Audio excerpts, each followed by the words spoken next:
straight power. You're in the dog zone for an hour. Come on. You know the number. 1-900 hot dog. 1-900 hot dog. 1-900 hot dog. Yeah, 9,000. Welcome to the Dog Zone 9000, the official podcast of 1-900 Hot Dog, America's final comedy website. I'm cock-spinning Robert Brockway, and with me is dick-driving Seanbaby. I'm not that guy. I don't know what that name was you said. Nope. The person known as Seanbaby is legally not here for this podcast. He's here. He's here. We're all here. We're all using our legal full names. And our guest today, she's a lady who can't keep a secret, especially when it comes to whirling dongs. It's Lydia Bugg. No, this is Jason Pargin, award-winning author from New York Times. I have a book coming out. It's about crabs or something. Mm-hmm. I should allow that, but I'm not going to. We can prove it's you with voice authentication. Damn it. Damn it. So what kind of work do you want associated with the things we're about to talk about, Lydia? I have a column every Monday on 1-900hotdog.com. So definitely check that out. I get to write about things like the other day you guys let me write about how I think I have a conspiracy theory that Taco Bell is hiring people to be fake influencers for Taco Bell. No one else would allow me to write that. So That's true. Taco Bell would have had you killed at any other media outlet, but we're somehow insulated. It's for sure true, though. Like, there's no question that guy was a plant, right? Like, but I feel like your journalism proved that. I think so. And I mean, all of the other people that I said were maybe plants all showed up in the comments of the Instagram video I made about that. So That's To not defend suspicious. themselves? What did they say? they just kind of said, haha, it's so funny that you would think that. Oh my God! Why would you think that? Like, what's your address? Notice what are you I'm afraid not of? outright denying the claim. Ha ha ha ha ha. Okay, 3, 2, 1. Let's all say what we're afraid of. Like the things that would keep us from legally speaking out about stuff. Yeah. Being made into chalupa. Oh, I thought we were really doing it. It just so happens you have the perfect fear. Okay, Sean, what do you want to plug that legally ties you to this podcast? 1-900 Hot Dog. It's great. It's like where all the final remaining comedy writers go to write jokes made out of text and images, which is this old timey thing we used to do.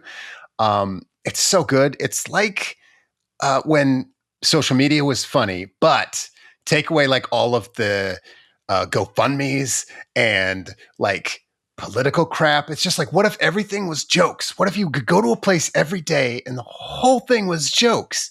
And you go to our Patreon and you give us like a weirdly small amount of money, and then you get jokes every day. It's crazy that we're the only ones doing it. I would like to add a little something to your plug. We've recently changed the front page. If you go to 1-900hotdog.com, you go to patreon.com/1-900hotdog if you want to sign up and support us.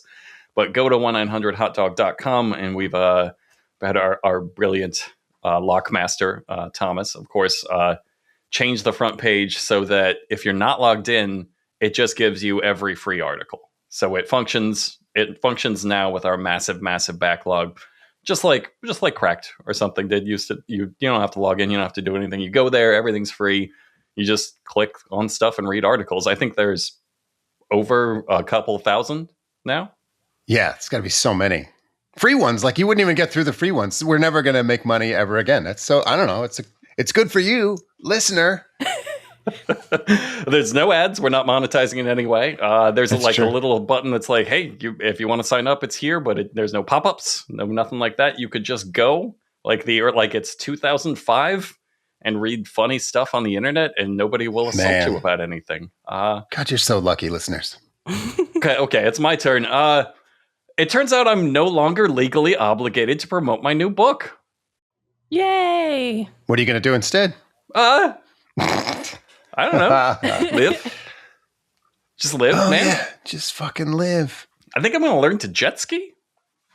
Ooh. Is that something you have to learn to do? I feel like it's something you could just hop the stand-up on ones and might rip. take you a few minutes, but the sit-down ones, like, psh, You can get plastered drunk on those, not even fall off. Probably. Although, if you sit on a jet ski wrong, it will go. The jet ski stream can go up your butthole and rip up your insides. So, fun fact okay. So I about do need to study. That's a rock and roll way to die, though. Yeah, just maybe don't be drunk. That's what drinking. And how You did should you get one of die? those. Get one of those jet ski jetpacks. Those will take you like an hour to like get the hang of, but it's still something you learn in an afternoon. It's not like you don't go to And Lydia, Yeah. school for how it. do you get those to go up your butthole? Do you know for that one, or is it just jet skis? I saw a TikTok about it where a girl was like, "Listen, PSA, she lived, but it was not good." Oh, She died how she wanted, getting fucked by a jet ski.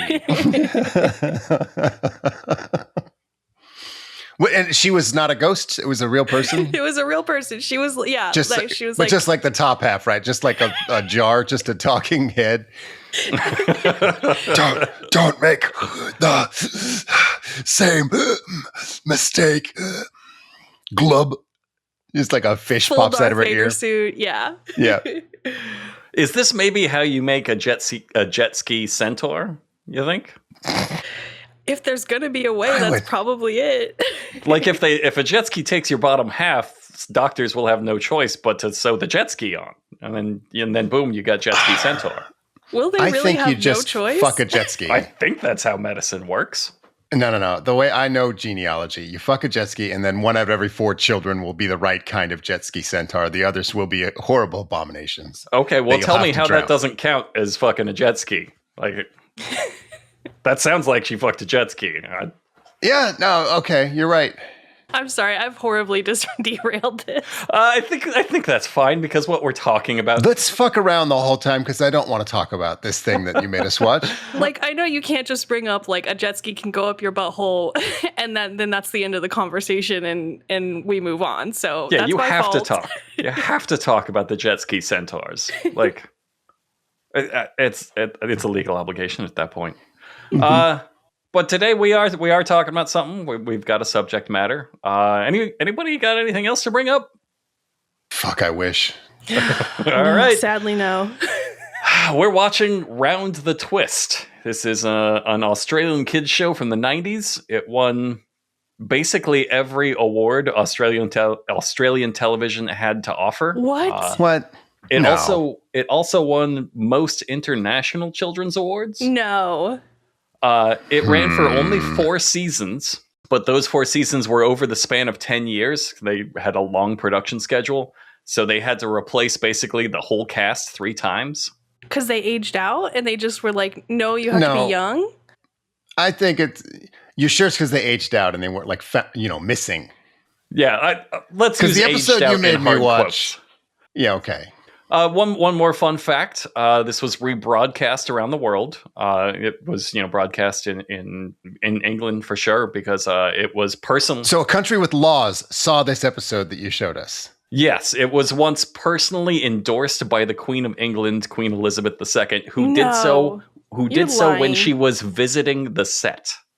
That's how important it was to her. The Queen made a visit to the set of this show to Holy endorse shit. You're making good all this work. up. Yep, not. this is all made up. It's Busted. crazy, but I'm not. You told us not to Google it, and I feel like it's so you can mess with us. Yeah. Well, yeah, but that comes later. This part's the true part, and then I mess with you later. Hey, Lydia, he's still lying. Yeah, It's he's still part of the bit. It's definitely, he's doing a thing. So the show was kind of, to get a general vibe, if anyone remembers like Erie, Indiana from a very long time ago, it was a Nickelodeon show that was Love that show. Yeah, it was kind of similar wheelhouse. It was like an X-Files light for children, but like comedically. That was what they were going for anyway. Round the Twist took some different turns with that premise. The episode we're talking about today was called Whirling Durfish. And it starts with I feel like the nightmare soundscape that it starts with like really sets the tone for the episode. So I'm just gonna play that and a few seconds of the absolute fucking banger of a theme song.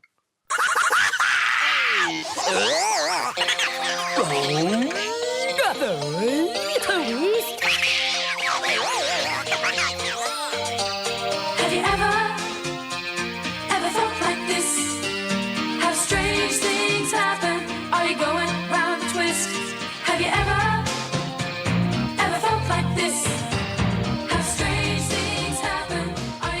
Yeah. So The Queen of England knows what that was, huh? yeah, the Queen of England Okay. loves that. She flew to Australia to visit the set just so she could say, "This kicks ass." Did she say I've seen every episode, including this one? Yeah, and I especially love this one. This Everyone episode, who's seen this episode should be under arrest. That includes the three of us, 100%. I agree. Mm-hmm. yeah, but I'm already going. You might as well go with me. So this episode, the general premise of the show is that a family moves to this very strange beach town in Australia, and it's the dad. The dad is an artist. The mom is a firefighter, I think, and then they have three kids who are the main stars of the show. Older brother Pete, much younger brother Bronson, and sister Linda, and they get into mishaps around this town that turn out to be mystical or like science fiction type stuff, and that's just sort of the repeating. It's a Twin Peaks for kids. Twin Peaks for kids is what it is. So this episode, it starts with the youngest child, Braun, going to the bathroom, and the lighthouse they live in starts spinning around on its axis, and he says, "It's good to unwind." And then they cut into the rest of the show. So this is just a little teaser, and they're doing my favorite thing that I did at the start of this episode of the podcast, which is making a joke based on information you don't have until later. Oh. Now, Is that what he was doing? I thought he just took a massive crap. it's the whirling derfish, but they haven't introduced that. They don't know what Okay. that is. So Just like our listeners. This was from the future, and then we Yes. flash back to the episode. Okay, I Yes. guess that it doesn't. I wouldn't say it goes all the way to making sense, but I guess I see what they were going for. I thought maybe that was just a thing their house did because it's a silly show. Nope. That's for this episode. Now, I do that thing because it's insane and it breaks comedy. Like, you won't know this until like later when you set it up. But by that point, it's too late. And so you're like, Right. Okay. I have to assume they do that for the same reason. Like, this is advanced anti-comedy, you think? That's generous. Maybe. I don't like it because it shows intent. It means they thought about it at all, which means they shouldn't have done it. That's true. Like I think they thought about this episode a lot. I think there were rewrites. Yeah, this is some tightly scripted television. I think that would stand up in court if you wanted to, like, if you were using like, Your Honor, there was a second draft. Like, Yeah. I think that's your closing argument. Yeah. The prosecution rests. It reminded me of Atlantis High, but more thought out. Like less random throwaway jokes and more like intentional story, which is worse. In my opinion. Yeah, that's why I brought you. Agreed. That's why I brought you. It's because you found and enjoyed Atlantis High, and I thought I could show you, like, well, here's how it could go wrong. So this episode starts with the two brothers, Braun and Pete, of the Twist family, and they are preparing for a big swim race, which I guess is like the Australian equivalent of like the big bike race or the big dance-off or something. Just a thing the whole town participates in. Some swim bullies come by. The swim bullies taunt them. I guess they dominate the seas, and they're upset that they're being challenged. This like 20-yard patch of sea. Yeah, Because like the race is like jumping off of a dock and just going to the shore. swimming to the beach. Yeah. Yeah. In a way that like you might just do because you didn't feel like walking along the dock. Like it's just like, I'm going to see if I can swim that. But it's like their fucking swim course. Yeah. Which seems... It's I not don't like a know. rough patch of ocean or anything, but also they're children, so like maybe that's hard. Maybe that's hard for them. The swim bullies. The swim bullies are from the Gribble family, which is the main villains of the series.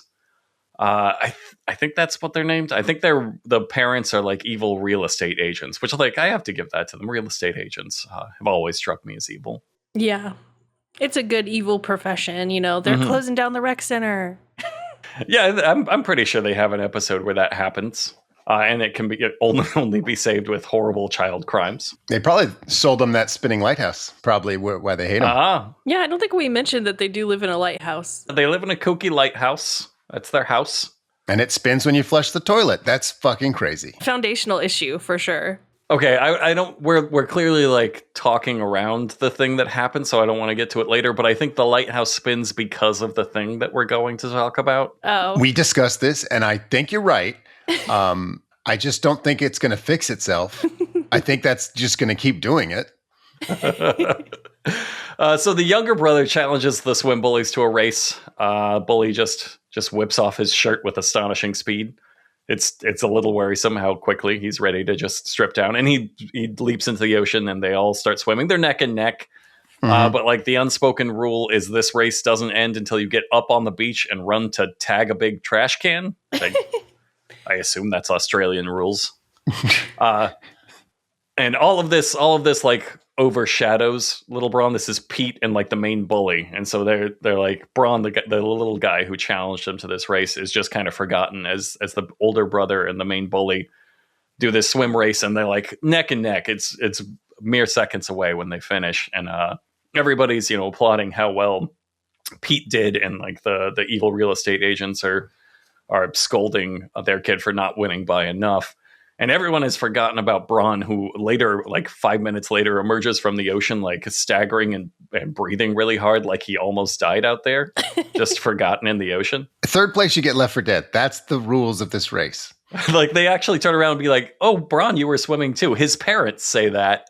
You're like, you weren't watching? They forgot one of their three kids in the ocean. In the ocean. Australia. I assume that's another Australian thing. Just like what happens next. Later, the bullies capture Braun at the most popular hangout in town, which is the fish section of a local pet store. That's Australian. Like, feel free to chime in if you're one of our Australian listeners and tell us like all your fond memories of hanging out in the fish section as a child. well, and the fish section is enormous too. Like, I mean, the size of any pet store I've ever been to. It might be an entire fish store, but that's somehow weirder to me. I don't know. I'm sure that's a thing. Yeah, I wrote fish store in my notes. I didn't see any of their pets there. I guess I've never seen like just a fish store. I've been to one. But I run with a pretty cool crowd. Yeah. I run with a fish store crowd for sure. Yeah. You got those fish nerds. You got to cut them loose. You got to leave them in the ocean. So the bullies dunk Braun into a fish tank where the two whirling derfish live. And apparently one of them swims into his mouth. And the pet shop owner looks for her fish for a while. And then we see Braun and his stomach gurgles. And then he opens his shorts to look down and hears like a terrible whirling noise from his shorts. And that's because, as we will shortly learn, the fish has swum into his penis, this 8 or 9 year old child's penis, and is now making it whirl about like a helicopter at incredible speeds. That is the premise for this entire episode if you want to turn off the podcast now. And that's why I don't know who Seanbaby is, and he's not here. And that's why I don't believe Queen Elizabeth has seen this. Queen Elizabeth personally blessed the spinning penis of this child. I swung my dick around for Queen Elizabeth several times, and she hated almost each of them. Yeah, man, like we've all been there. I don't know what this did different that made her love it. Or maybe it was just like she saw this first and was like, look, I loved it the first time. Yeah, she said that was real derivative. Yeah. Seen it before on Australian Kids TV. Next. And then the next guy came in and tried to entertain the queen. That's just like the kind of thing we used to do back in the day. And the next guy was also doing the penis thing, so she was furious. Yes! There was a lot of penis material, and she's like, bring me something new. To be fair, I think that's a little bit on her, because when you fly to the set to personally bless it, everybody's got to assume, oh, so that's what you're into, right? Yeah. I've got to practice this shit. I mean, I don't want to look bad. Got to put a little collar on it, little fancy collar, dress it up nice. It's meeting the queen. Put on a hat. I have a clip of this moment, and it's a very strange moment for obvious reasons, but also because like the look that Braun gives the camera when he realizes his penis is spinning around at an incredible velocity isn't, oh no, or what the fuck, or here we go again. It's like, I have just now realized that the universe is infinite and I'm insignificant in it. And even like weird sad music starts to play over it, like this is a tragedy. I got the clip. I'll just play the clip. Okay, good. Where's Spyro? Oh, Spyro.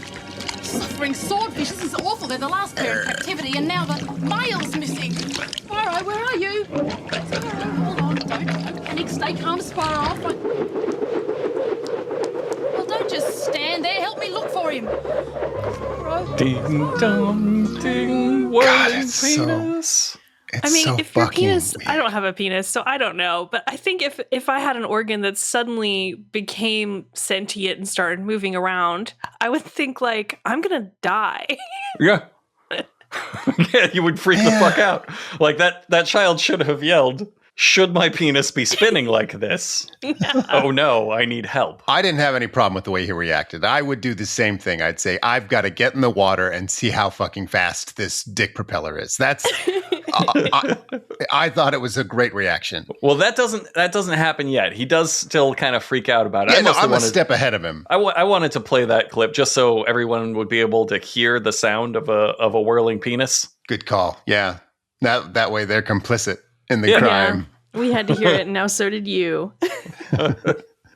Like a cop may someday ask you, like, and what does a whirling penis sound like? And you'll just automatically go like, whoa, whoa, whoa, whoa. Oh, shit, you got me. Oh, walked right into the cop trap. So Bron starts running back home, back at the lighthouse they live in. And the dad and the mom is talking to the dad, trying to sort of broach the subject of sex. Like, maybe we should have sex. It's been a long time. But he's pretending like he's never heard of it. Like he doesn't know what sex is. Yeah, he's not on the same page at all. But in a way that, yeah, like he might be an Encino man, like a Mormon Encino man or something. The Encino man from before they invented fucking. Right. And to make that the B plot for this episode is extra a crime. Yep. They blew it. Here's the fascinating thing. This sort of not necessarily the same characters, the mom and dad, but the like, well, people kind of want to fuck, but they're not really sure how, will be a B plot of this entire season. What? On this Australian children's show. We'll get to there's a moment that will like kick that off. We'll get to that later. I wish you could see the face I'm making. It's sad, a little sad that we don't do cameras for this. Mm-hmm. It's judgmental. You want to be on camera for this? No. I'm looking at Brockway the same way I look at him after I find out my penis is spinning. Existential despair? That makes sense. Actually, that does scan. Speaking of, that's like what he's painting. This guy is painting like cubist babies. The dad is a very strange artist, but there is an existential dread to it. Like, I don't know how to explain it. Like, it's been a while since I have any experience doing straight art criticism, but it's an odd choice for like, hey, let's show that the dad's an artist. It's like, what should he be painting? I don't know. How about like a catastrophic cubist baby? Just an abstract expression of a dying infant. I don't know. I didn't like it. It should have been like a fucking boat or a landscape or something, just to be like, Yeah. This is the most basic art you can art. But no, there was something deep and troubling there. Yes. And the mom comes in and is like, hey, do you want to put that down and fuck? And he's like, I'm exploring infant death syndrome through my art. Yeah, I want to fuck. So Bron runs in and tells his parents he has an emergency. It's a private matter that he has to talk to his dad about. And Was that his choice of words? Is that what he said? do you have his exact words? Go ahead. He said it's a privates matter, and then he corrected himself. I didn't get that. A privates Yeah. matter. Yeah. The mom picked that up, though. She does not. She's like, oh, this is the boner talk. I got to get out of here. She just runs straight out of the room. And Bron explains to his dad that he started getting funny feelings down there. Those were his exact words. That's just a real interesting way to say, Dad, my dick started spinning around like a propeller after I ate a magical fish. Sometimes the sort of Three's Company situation comedy shit where it's like just one character should just stop and fucking explain what's happening. Sometimes that gets a little out of hand. I think this is one of those situations where they have made some really questionable artistic choices, like dishonest artistic choices. Like this would never happen. This is not how you would put it if your fucking dick was spinning from a magic fish. It's absurd. And he could have said, like, Dad, my dick is spinning from a magic fish. And his dad just would have been like, sure, whatever, kid. Yeah, that's the sound. We're on like season 3, I think. I get it. Yeah, it's pretty normal. I guess if he had said that and the dad thought he was kidding, then I could get on board. If he's, oh, you must mean puberty. You don't know how to put it. Like, I feel like that's closer to what I'm getting at. That's my note for them, is that the kid should have walked into the room and said, my dick is spinning from a magic fish. And then that leads to the comical misunderstanding. And the dad's like, metaphorically, you mean? And he's like, Yeah. no.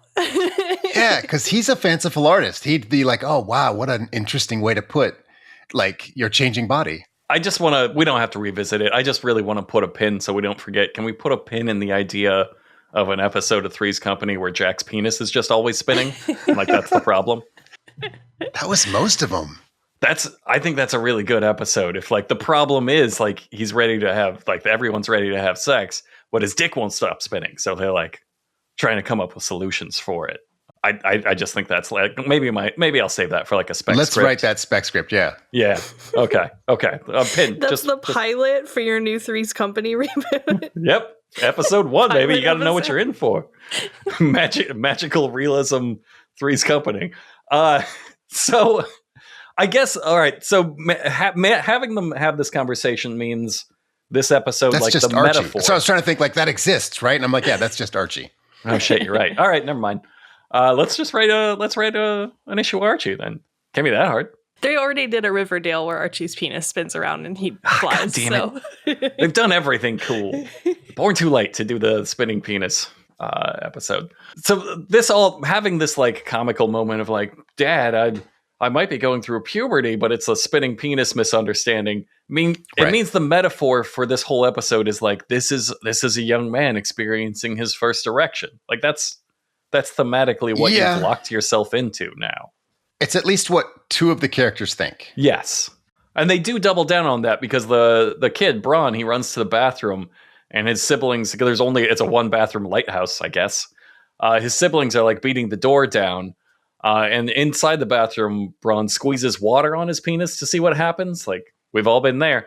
And it starts spinning and spraying him in the face with penis water. And he gives, like, a big smile. Like, I get it. He's got propeller dreams. He instantly knows what to do. So outside the door, the dad is explaining to Pete, the older brother, and the sister, Linda, it's okay. Braun is just, like, going through a delicate time. He's phrasing it very delicately, but he's saying, like, hey, your brother's in there masturbating, which you shouldn't tell his older siblings that. I feel like if their ear is to the door, you should tell them. You got, like, go stand somewhere else for a few minutes. And they hear the whirling and wetness. Yeah, they're gonna have some questions. Yeah, I didn't like any of this. I don't think they should have made this. Is something I might say again. Well, it's far too late for that, though. So we're just gonna continue experiencing it. Okay, just my. Yeah, it's like how Alex Jones or whoever was always like, there's messages for pedophiles or secret messages in these media. It's like, this isn't a secret. This is regular. Yeah, did you check the cast and crew, like, with Interpol's Most Wanted? Like, is this like the Argentina where, like, the Nazis went? Like, is this where, like, all of the disgraced cast and crew members from Hollywood went? I'm sorry, you must have missed the part where I explained this is an Australian show, so there are no laws. There's just no. Okay, that makes sense. They don't have laws there. Got it. They can just do this. Okay. So Braun decides, after testing that water makes his penis spin, decides his older brother needs to see this spinning penis. Of course, I do have a clip. Can you keep a secret? Men's business. That's discrimination. I'm reporting you to... Well, I'm not happy at all. That weird aquarium fish swimming around inside me. Whenever I get my you-know-what not wet, spin out. The spinning is so upsetting. The sound really Just is hear terrible. the sound. The sound is so bad. I got another writer's note. I feel like the zinger is Whirling Willy. You don't want to, like, have a follow-up. Like, you go out on Whirling Willy. You've got a Whirling Willy. Cut. Don't say, yep, exactly. That's what I have. The thing you said. Like that. don't want to let that fucking thing breathe. You want to hit him with it and go. Hit him with the whirling willy and get the hit him fuck with the whirling willy. before the law comes. It's just the only note I have for this otherwise totally immaculate and normal episode of television. But they do still talk about it for a while. Yeah. Yep. This is a long scene, and like, you know, during the scene, the kid is reclined in a bubble bath, which apparently he drew for himself to show his brother like what's going on. And it's at like crotch level. There's a little, they put something in the water to like manipulate it so it looks like it's spinning around. And this is like, I'm like, yeah, this is the scene that is by far the most upsetting to me. This kid in the bathtub reclined with his brother looking down at his dick. So far, surely. So far. I feel like if I was a set designer and they said, we want you to build a fake child's penis to spin around for this bathtub, for this scene, I feel like I have been training my whole life to punch through your face. Like that would be where all of the unkicked kicks would go. Just boom, you would just obliterate. I mean, surely you would have to use your special effects skills. This is FX3, right? This is right. You would have to use them MacGyver style to attack and destroy this person. The second you ask me to build that, your fate is sealed. Yeah. Yeah. Get Michael Caine in here. Michael Caine would hate this. If you told Michael Caine this episode's about a child spinning penis, he'd say no. Well, I don't know, because I'm calling my manager. The Queen loved it, and Michael Caine loves the Queen. So That's true. I'll tell you what, Brian Dennehy would not stand for this for a second, though. Yeah, Brian Dennehy would probably hate this too. Or he'd be like he's like, I've seen so much shit in my life, kid. What's one more twirling child penis? I'm drunk already. And that's the clip we take to advertise the show. Yeah. Yeah, there you go. There's your TikTok. There's your Instagram. Right there. So the scene isn't over. Pete asks Braun what he's going to do about his whirling penis. And Braun says he's going to use his cock like a propeller to win the big swim meet. Again, that's the central. That's not a one-off they'll forget about. That's the central premise of this episode: is that a child's penis is spinning around so fast that he's become like a boat and will win the big swim meet with his spinning cock. And just remember, all the while, the frantic slopping of his whirling penis in the bath is just drowning out the whole conversation. It's scoundrel behavior is what it is. It's Sean I finally scandalized Sean. I am fine with all of the new children, but I draw the line at cheating at a race. So the next day, Linda, the sister, asks why she couldn't be let into the bathroom for the big secret. And big brother Pete blurts out that Braun's got a whirling willy. And then they simply leave, not elaborating to Linda what that might mean. Which has really got to fuck with her life as a young woman. Yeah. I think. To me, it felt like she got it. Like she's like, okay. Yeah. Or at least stop talking. She instantly was like, oh yeah, whirling willy. We see that all the time here. Right. Or she didn't file it away as nonsense. She's like, okay, whirling willy. I'll look it up later. I'll figure it out. But she wasn't. Something boys do. Most shows, someone like that, like if that was a Golden Girls gag, if Betty White said something like that, one of the other characters would have shrugged and just, she's crazy, and never thought about it again. But this is like, no, carry this information with you. And she does. And she's right to do so, because, again, it's the premise of the entire episode. So Braun goes to the beach right as the head swim bully, the head gribble boy, is bragging about, it's the father, the real estate manager. He's bragging about the head gribble boy being the fastest swimmer in town. And then they all look out the window right then, and Braun comes rocketing by in the sea at like 40 miles an hour with his torso up out of the water, just blasting across the ocean, cock first, and screaming. He's screaming the whole time. And they all see it and decide, wow, that child's a very fast swimmer, rather than something like a shark or something has got a hold of that child's cock and is. If their country had guns, they would have all opened fire on whatever the fuck this is. He clearly wasn't swimming. His arms weren't even moving. Yeah, it's some kind of a dolphin monster. And the truth is worse. The truth is like, no, it's a real human boy, but with a terrifying penis. So much worse than dolphin monster. So back at the lighthouse home, the sister, Linda, is now telling what seems to be every woman in town about her brother's spinning penis. Of course, I took a clip. He's got a whirly What? Exactly. Something to do with swallowing a fish from the aquarium. I'm looking for Bronson Twist. You better come in. He's got a whirly... what? Exactly. You want to hit So that twice? she must have shown up on the reports of him swimming with his penis, right? Like that's I'm assuming that's why she's there. Why else would she be looking for him? And then she's like surprised that he's swimming with his penis. I just took it to be like lazy writing. Like, yeah, let's have the other character show up at the fucking house. I don't care. I hate that they're being coy with whirly what? It's like, dude, there's a nude little boy every other scene. Let's not dance around the language of the fucking spinning dick.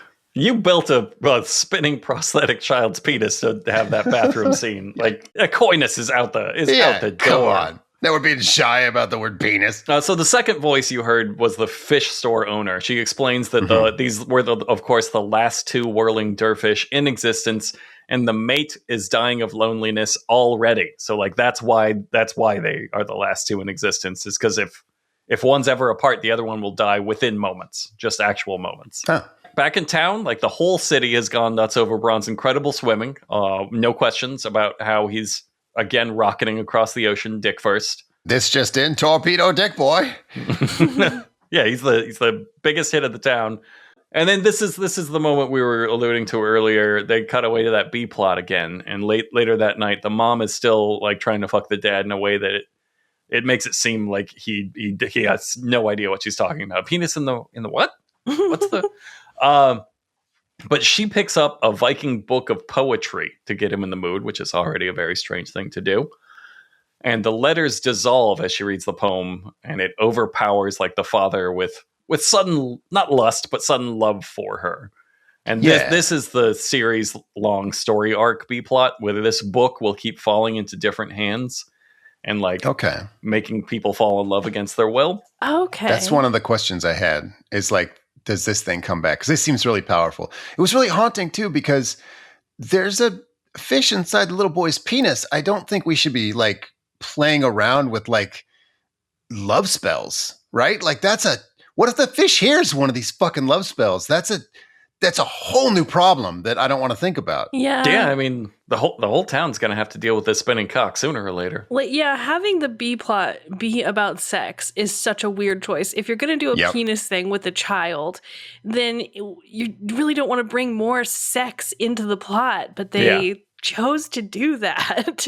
Yep. A lot of things they chose to do. Like, nobody made them do any of this. Yeah, like it would be way less, because, people's bodies can be for things that aren't sex. You could have not lend our minds in that direction, but they fully did. They leaned into it, and we're like, yeah, it's the penis episode, so for the B plot, also a sexual thing. So it's the next day. Sponsors have been calling for Bron from all over to sponsor the incredible dick rocketing ocean child. Probably a normal thing in Australia that happens all the time. All of the success has gone to Bron's head. He now dresses like, I want to say 10% cooler. That's generous. Like, or douchier. He's got Oakleys on.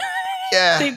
It's funny how Oakleys are so universally for douches. It's true. I knew what they were going for, but I think the production designer, 2 out of 10. Yeah. Trying to do maybe like an Andre Agassi bad boy of swimming kind of thing. Yeah. But maybe just didn't have the budget for that because they spent all of it on whirling penis devices.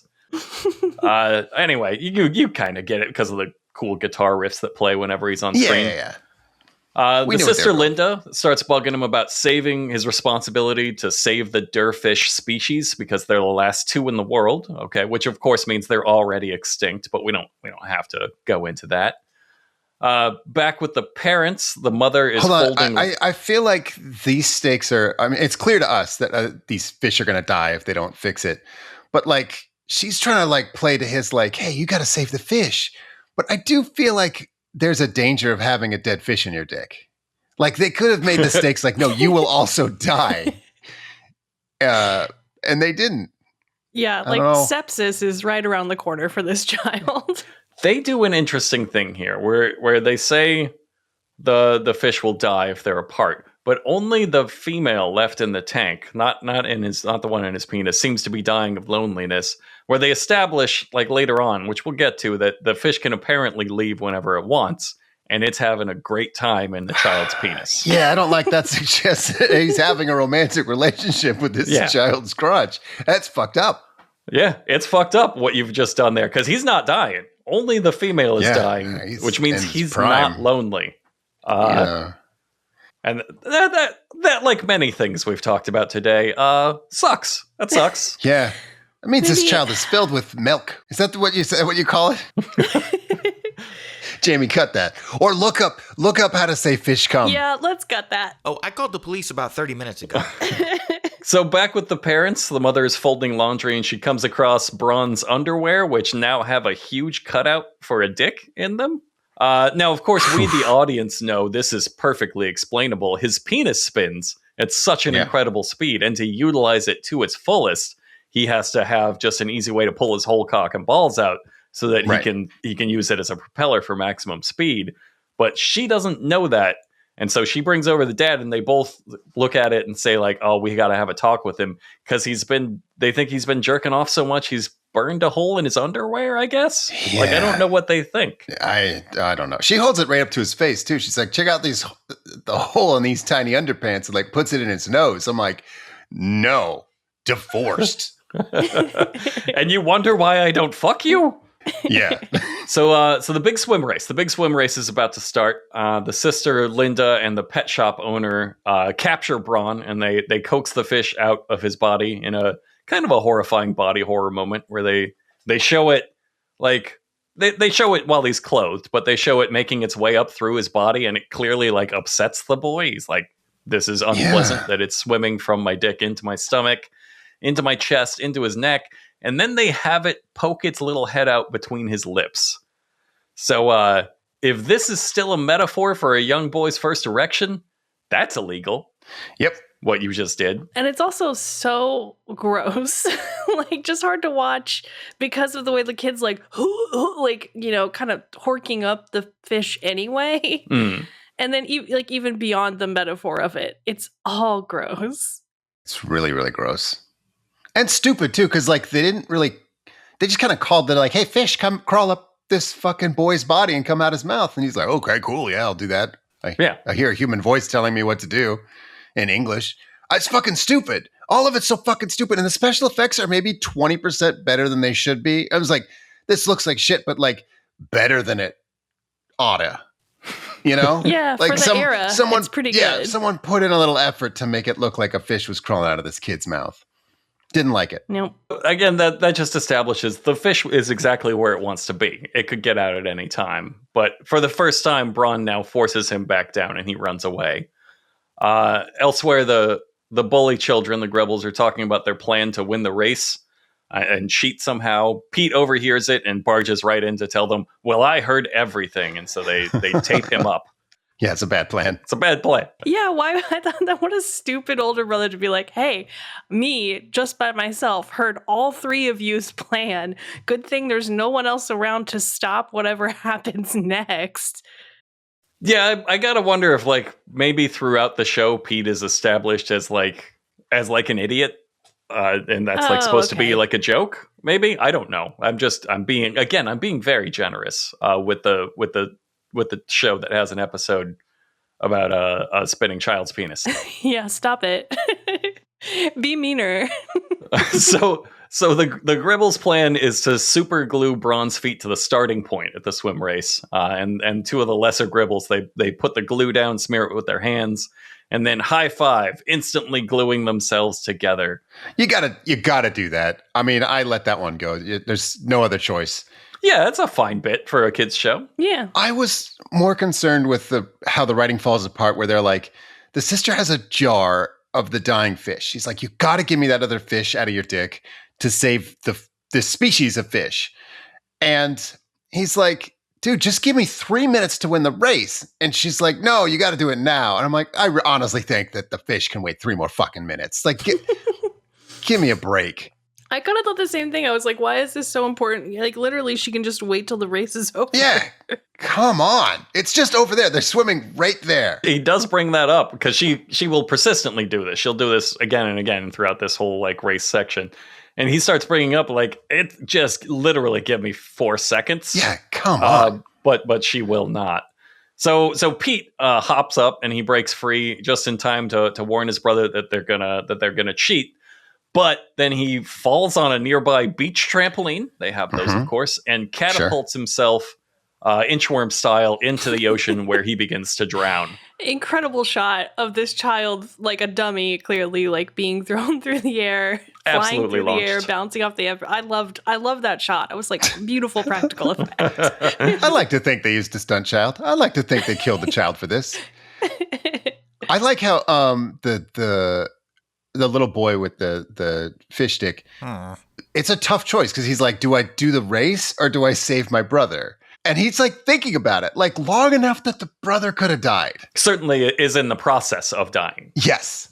And so this is like where a normal show you'd be like, yeah, okay, so he loses the race, but he like learns what's really important. That's not the way they handle things here. No. Not quite what happens. Now, Braun does jump in the water. He decides to save his brother, which means he pulls his cock out of his shorts and uses his propeller penis to dive down and save his brother. After a long time, he considers it for a while. Yeah, it's not an easy choice for him. But as we've seen, Pete is a dipshit. So maybe he's just like, it's some savage mental math. But he's being like, what is the greater boon to society? The continued existence of my brother or me winning this race. And like, I guess he decided the right thing. But he dives down, he saves his brother, and then he blasts out of the water. And now he can fly, and he's flying around using his spinning dick as a helicopter blade while carrying his brother to safety. And if you thought we weren't going to see it, if you thought it was always going to be covered by water, because this is a kid's show, think again. They show the child spinning cock. Cops are here. They show it. It's a pink blur because it's going so fast, but it's fully pulled out of his shorts and generally penis-shaped and spinning at an incredible speed. Whoever did this just has to be in jail, right? Yeah, me now. That's on somebody's special effects We portfolio. saw it. People saw it. We saw it. We that shouldn't have been legal. Well, someone had to fit the child actor with a prosthetic penis. Like, I think at that point in your life, that's when you're like, no, definitely not. I quit. I'm not doing special effects for your show anymore. I'm not going to fit the child with a prosthetic penis that's going to be a helicopter for him. I think you could train a chimpanzee to do it. I think that's how they probably handled that. The prop designer. And then they had to exterminate that chimpanzee because now he's learned too much. Absolutely. They had to burn his hands off. You can't train him to do that and then let him loose in society. Like, Lydia's being a little dramatic. I think it was just crude CGI. I think at worst, they tasked a computer artist with designing a child's penis and then making it spin around. Okay, but somebody made that. That's all I'm saying. Yeah. Somebody made that. Somebody made that, and it's in their portfolio. Yeah. They couldn't afford to green screen it out, so they had to like sandpaper off the child's front torso. Jamie, leave it all in. Just fucking burn it all to the ground, Jamie. And it's in their portfolio, and it says, I worked on the show that the Queen visited. Here's a clip. Queen endorsed it. She loved it. Oh, he's got a whirling what? So he flies around, and he does like low buzzing swoops of the whole town with his dick out. I mean, it's spinning pretty fast, but he shows the whole town his penis.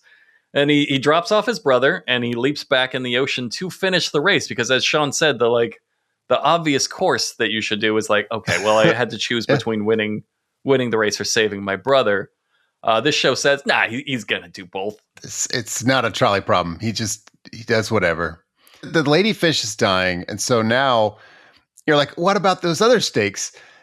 The sister throws the jar into the ocean and it goes straight for the little boy's dick. Then he pukes up his helicopter dickfish. And anyway, and they show he it. escapes.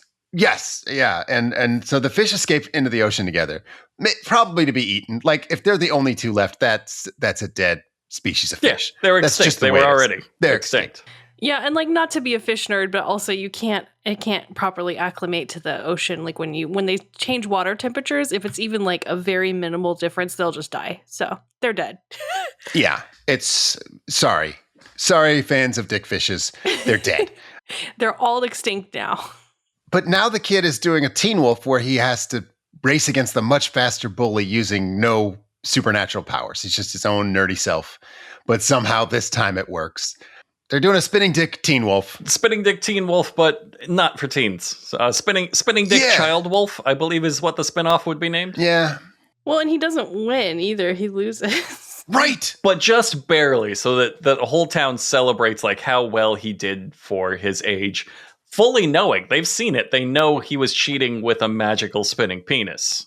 Right. Yeah, they're like, wow, you're a great swimmer. And I'm like, he just flew with his penis. Yeah, you've seen it. You know what was happening, but they're all still. That means the whole town was like, I loved that. I loved seeing that. So great. It didn't quite win him the race, but winning isn't important. That's the second time this episode where they explicitly said, like, nobody really cares if you win stuff. I think they implied it several other times, like just with the plot. Like the moral of the show is do whatever the fuck you want. It'll work out. If you don't win, that's not a big deal. Make the wrong choice. You can figure it out later. Take your takeout. Swing it around. Einstein, 100, Frankfurt. Einstein, 100, Frankfurt. Unser Podcast genau. Und mit maximalen Schau. Dogg Frankfurt Podcast. Korrekt. Ja. Der Kraft ist nicht ohne. Schick die in die Hundezone. für eine Stunde. Komm schon, du kennst die Nummer. Einstein 100. Einstein 100, Frankfurt. Einstein 100, Frankfurt. Einstein 100. Einstein 100, Frankfurt. Einstein 100. Ja, 9000.